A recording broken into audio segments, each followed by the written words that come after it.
Good මෝනින් set එකටම ඉතින් මොකද වෙන්නේ අද ගොඩක් වෙනස් විදියකට මං වීඩියෝ එක ගේන්න කල්පනා කරා.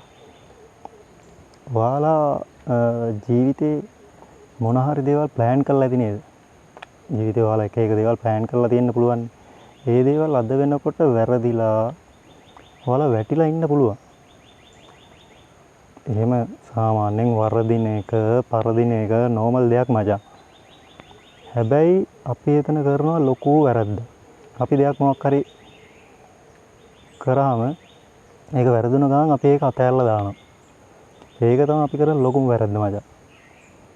දෙයක් වැරදුනාම ඒක එතනින් අතාරින්න හොඳ නැහැ. ඒ වැරදිච්ච තැන ඉඳන් ආයෙත් අපි පටන් ගන්න ඕනේ. ඒ වැරදි හදාගෙන එතනින් ඉඳන් පටන් ගන්න ඕනේ. එතකොට අපිට දැන් අද හෙට නෙවෙයි කවදාම හරි කියලා දවසක අපිට දිනන්න පුළුවන්.